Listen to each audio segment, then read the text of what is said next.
आजादी के बाद और 1975-76 में बांग्लादेश हिंदुस्तान से आजाद हुआ, पाकिस्तान से बांग्लादेश आजाद हुआ। आज वो एकदम गरीब मुल्क है, लेकिन आज के टाइम में दुनिया में 2 नंबर बांग्लादेश का है। मैं आसाम भी गया, बांग्लादेश के करीब भी गया। 700 रुपये में उनकी लुंगी बिकती है, 2 मीटर की लुंगी 700 रुपये। उन्होंने ये इंकलाब पैदा किया और वहां के मजदूर 12 घंटे में जो उतार करते हैं, हमारे यहाँ 2 दिन में ही उतार कर पाए। इतनी मेहनत है और उसमें सबसे ज्यादा औरतों की मेहनत है। उन्होंने दुनिया में जींस पैंट और जींस शर्ट को दुनिया में रेडीमेड में 1 नंबर बांग्लादेश का है। तो ये हम जो है दुनिया का जायजा लें और हम कमेटी को बोलना चाहते हैं कि ये सब्सिडी सिर्फ महाराष्ट्र में नहीं, कर्नाटक में 2 रुपया यूनिट बिजली, आंध्र में 1.5 रुपया यूनिट बिजली। और आपको हैरत होगी कि मोदी सरकार और योगी सरकार ने यूपी में 65 रुपया फिक्स बिजली दी है, जो कि आज हम 1200-1500 रुपया 20 रूम में वो भरते और हम 20 रूम में 40,000 रुपया भरते हैं। ये फर्क है। मुझे एक बात बोलना है कि इंडिया में रेगुलेटरी बोर्ड बना, जो कि इंसाफ के लिए बना कि वीवर हुकूमत गवर्नमेंट के बीच में रेगुलेटरी बोर्ड रहेगा। रेगुलेटरी बोर्ड एकदम फेल है। 2003 से हम लगातार खड़े हो रहे हैं, उनको बोल रहे हैं कि एक रेट करो, और हमें जो सब्सिडी मिलती है वो सब्सिडी बहुत मामूली है। और आज जो है पूरे हिंदुस्तान में महाराष्ट्र में 1 रूम और 27 रूम का जो फर्क है ये खत्म होना चाहिए, क्योंकि 27 रूम जो है उसमें क्या कपड़ा उनका 20 रुपये में बिकता है और जो 1 से 26 रूम चलाता है उसका 5 रुपये में बिकता है। ये रेट के फर्क क्यों? आज जो है कंप्यूटर का दौर है, आज दौर जो है चेंज का दौर है। आज इस दौर में तुम जो है मनमानी कर रहे हो।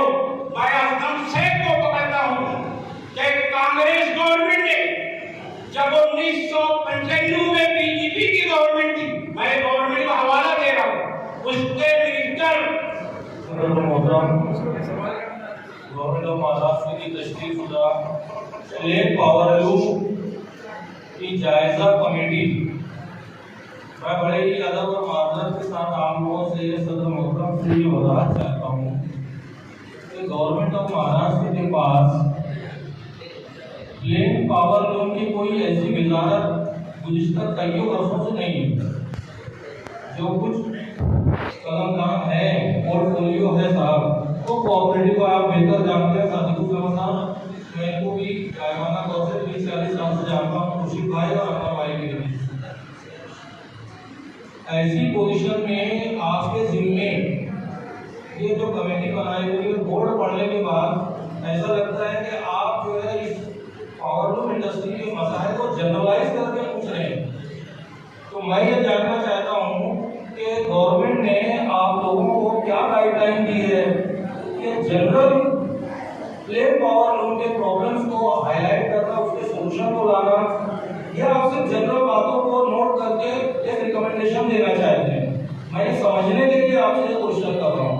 मेरा अपना सजेशन इन शॉर्ट लेटर की शक्ल में भी है, इंग्लिश में है, लेकिन यहाँ मैं आपको एक मेन बात बता दूँ। सादिकुल साहब बेशक मालेगांव से बहुत पुराना ताल्लुक है, हमारे मालिक साहब अनवर भैया, खुशी भैया लोगों के माता मेरा भी उनका ताल्लुक है।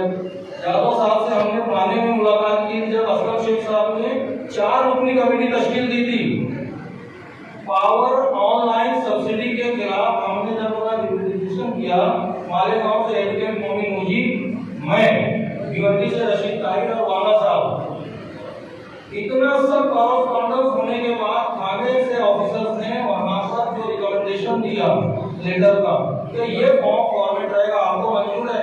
हमने यहाँ डिस्कशन करके अलाउ किया कि हमें मंजूर है। लेकिन नागपुर वालों ने उसको रिजेक्ट कर दिया। तो मुझको ये संशय है कि आपके जो रिकमेंडेशंस हैं उसकी अथॉरिटी क्या है। हमने यहाँ अपनी अपनी बात रखना, आपने कोशिश करना, मेहनत करना। अघाड़ी सरकार का शुक्र अदा करता हूँ कि उन्होंने एक जायजा कमेटी बनाई असलम शेख साहब का कि वो ऐसे मंजे हुए साजिदुज्जमान साहब, रशीद ताहिर मोमिन साहब, डॉक्टर लतीफ अनवर साहब, डॉक्टर साहब और महाजन साहब, ऐसे लोगों के कांधे पर ये बात डाला है कि वो पावरलूम इंडस्ट्री की जो मर्ज है वो समझ करके सरकार को सौंपे। मैं शुक्रिया अदा करता हूँ मिनिस्ट्री का। मैं अपनी बात साजिदुज्जमान साहब ने जो बोला कि सिर्फ मुद्दे पर बात की जाए, तो मैं बताना चाहता हूँ कि पावर इंडस्ट्री में काफी दिनों से काम कर रहे हैं। इसमें ऐसा है कि सरकार के पास, स्टेट गवर्नमेंट और सेंट्रल गवर्नमेंट के पास अभी तक कोई ऐसा डाटा नहीं कि कॉर्पोरेट पावर कितना चल रहा है। हम लोग मिनिस्ट्री से हमेशा टच है। जिन लोगों ने एक्सपोर्ट निकाला, जिन लोगों ने परमिट लिया, जिन लोगों ने रजिस्ट्रेशन कराया, उसके बाद एक्नॉलेजमेंट दिया, उसके बाद इंफॉर्मेशन मेमोरेंडम दिया, आज कुछ नहीं। आज पावर ये जो साल चल रहा है उनको साल का 2 सवा साल है।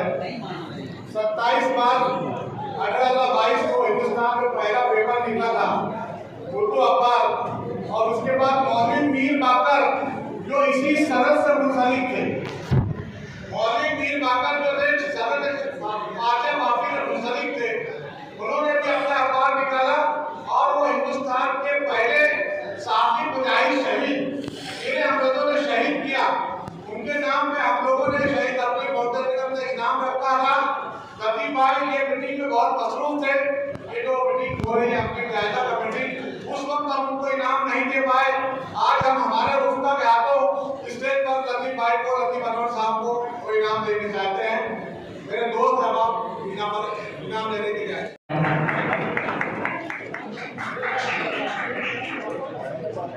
इधर देखो डॉक्टर साहब।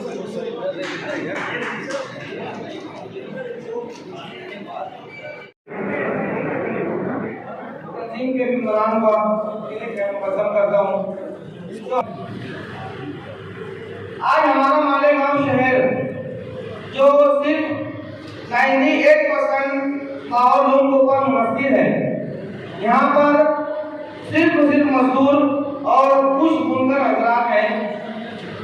तो इनका जो दर्द है, सबसे पहला हुकूमत की जो पॉलिसी है वो हमारे कॉटन का जो यार्न है, क्योंकि आज ट्रांसपोर्टिंग बहुत महंगी हो गई है, रुई जाती है, ऑटो 5 रुपये में आती है, तो हमारा यहाँ जो सबसे ज़्यादा महंगा होने की वजह से हमको उसमें कॉस्ट पड़ जाती है।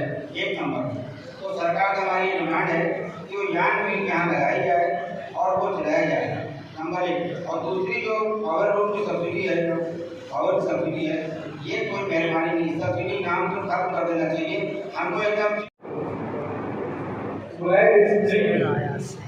हमारे लिए बड़ी खुशी की बात है कि हमारे शहर में इजलास हुआ है लतीफ अनवर साहब को इस कमेटी का सदर बनाया गया। मैं तकलीफ ना करते हुए कुछ तैयारी करता हूँ। पहली तकलीफ मेरी है एक टेक्सटाइल कमिश्नर हमारे मालेगांव शहर में, उनका एक ऑफिस लगे ताकि मालेगांव शहर में जो मसाइल हैं वो मसाइल उनको पर्वों को मिलते रहे और हमारी जो तकलीफ है बोलते रहे। दूसरी तकलीफ मेरी है कि जो यार्ड के रेट बढ़ जाते हैं, गवर्नमेंट एक वेयर हाउस बनाए, उसके अंदर वो वेयर हाउस के अंदर वो यार्ड बढ़ गया है, हम बुनकरों को वो जो कम यार्ड का सूट है वो हमको देवे। तीसरी तकलीफ मेरी ये है कि जो मालेगांव शहर की स्पिनिंग मिल बंद हो गई है, कुछ उसके ऊपर कर्ज होगा, तो वो कर्ज को बाजू रखते हुए मजीद कर्ज देके ऑटो मशीनरी के लिए उसको अलग से पैसा देवे, यहाँ की मशीन मालेगांव शहर में एक स्पेशल मिल, स्प्लिट मिल जो पहले बहुत सारी थी बंद हो गई है, मालेगांव शहर में सरकार एक स्पेशल मिल चालू करेगी। उसके बाद मैंने ये बोलना है कि 2023 में एक टेक्सटाइल पॉलिसी खत्म हो जाएगी और नई टेक्सटाइल पॉलिसी बनेगी। तो हर किसी ने बिजली बिल के बारे में बोला है, 65 रुपये यूपी में है, ये तमिलनाडु में, ये केरला में, ये गुजरात में।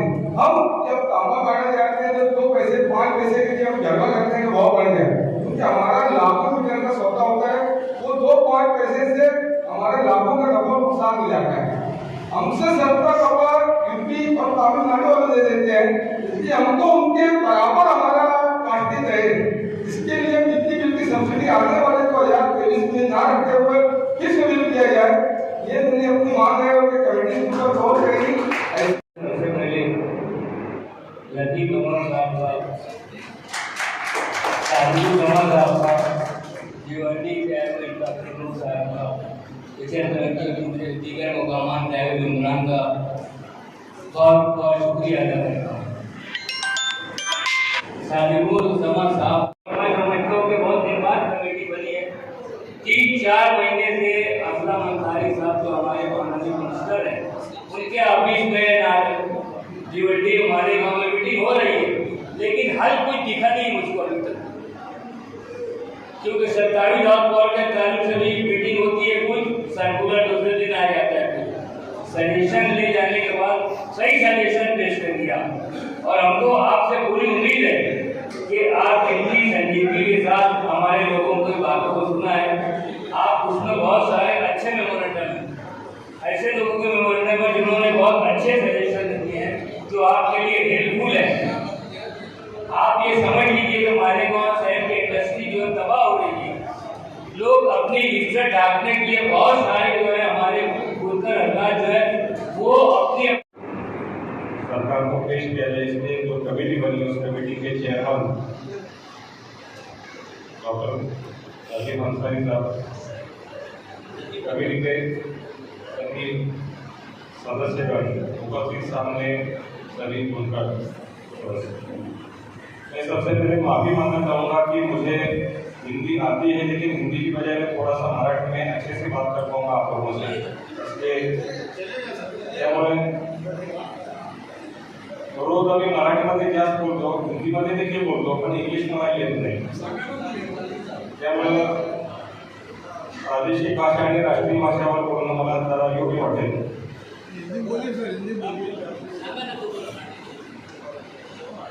सबसे पहले तो मैं यहाँ पे शबीर भाई ने जो बात रखी थी, आपकी बात मैं ध्यान से सुन रहा था, गौर से सुन रहा था, आणि मी त्याच्यावर सांगू इच्छितो की ही टेक्सटाईल कमिटी महाराष्ट्र सरकारने नेमलेली आहे यंत्रमाग धारकांच्या समस्यांचा विचार करण्यासाठी, त्यांचे विचार जाणून घेण्यासाठी आणि रिपोर्टिंग करण्यासाठी। या समितीच्या रिपोर्टमध्ये आम्ही जास्तीत जास्त यंत्रमाग धारकांना काय फायदा होईल आणि ही इंडस्ट्री कशी जगेल या पद्धतीची आम्ही सूचना करणार आहे। परंतु 100 मागण्या केल्यानंतर 100च्या 100 मागण्या शासनाकडून पूर्ण होतील ही अपेक्षा आपण करू शकत नाही, हे मी स्पष्टपणे आपल्याला सांगू इच्छितो। कारण मागणी करणे हे आपलं काम आहे। मागणी केल्यानंतर ज्या योग्य मागण्या आहेत त्याच्यासाठी पाठपुरावा करणे हे कमिटीचे काम आहे, परंतु त्यामध्ये कोणत्या मागण्या नेमक्या मंजूर कराव्यात त्याच्यासाठी आम्ही त्यांचा पाठपुरावा करणार, त्यांना फोर्स करणार, ते आम्ही प्रामाणिकपणे करणार। आमच्यासोबत सगळे दिग्गज लोक आहेत, ते सामान्य यंत्रणाधारक असलो तर आमच्यासोबत ताकद मोठी दिलेली आहे सरकारनं। सर्वांनी मिळून निवडणुकीचे रशीदभाई साहेब माझे आमदार ते देखील या कमिटीमध्ये आहेत, आज काही कारणास्तव ते येऊ शकले नाही। सगळ्यांनी आम्ही फोर्सफुली तो करून घ्यायचा पूर्णपणे प्रयत्न करणार आहे। जर मी आज मालेगावच्या या मेळाव्यामध्ये सांगू इच्छितो, जर कमिटीने योग्य सूचना दिल्या असतील आणि त्या सरकारने कानाडोळाकडून डावलल्या तर भविष्यात तुमच्या सोबत मी देखील आंदोलनाला तयार असणार आहे। आणि जर ही यंत्रमाग व्यवसाय जर टिकला तर भिवंडी, मालेगाव, इचलकरंजी, सोलापूर, विटा यासारखे अनेक शहर जगणार आहेत. अन्यथा हे शहर संपून जाणार आहे याची आम्हाला जाणीव आहे. इचलकरंजी देखील मालेगाव पद्धतीनं फक्त टेक्सटाईल इंडस्ट्रीवरच डिपेंड आहे. आणि आज आपण ज्या समस्या सांगितल्या आहेत सर्व टेक्सटाईल मध्ये सारख्याच समस्या आहेत. काही ठिकाणी थोड्याफार वेगवेगळ्या समस्या आहेत, पण जास्तीत जास्त कॉमन समस्या आहेत. माझं म्हणणं असं आहे, साधी पहिली मी सुरुवातीला सांगितलं होतं की आपण फक्त आजची समस्या आहे, मान्य आहे की लाईट बिल बहुत ही मेन अपराध यहाँ मौजूद हैं और सबसे ज़्यादा खुशी मालेगांव शहर की है। ये मैं ये बताना चाहूँगा कि हम लोगों ने कल बेहुदी में भी इसी तरीके से प्रोग्राम वहाँ रखा था सिल्को हाउस में। वहाँ पर भी काफ़ी पावर लूम के ताल्लुक से सभी लोग इकट्ठा हुए थे और उन्होंने रजिस्ट्रेशन की बातें रखी, जिन्होंने अपने अपने सुझाव पेश किए, लेकिन ज़्यादातर लोगों ने रजिस्ट्रेशन की बात करने के बाद यहाँ एक नया मुद्दा हमारे ये यहाँ कुछ ऐसा सुझाव पेश करो जिससे हमको कमेटी को रिपोर्ट बनाने आसानी हो। और ये यहाँ पर वो सारे सुझाव मेरे ख्याल में और सादिकुल जमा साहब के ख्याल में ये बात आ गई होगी कि मालेगांव शहर क्या चाहता है।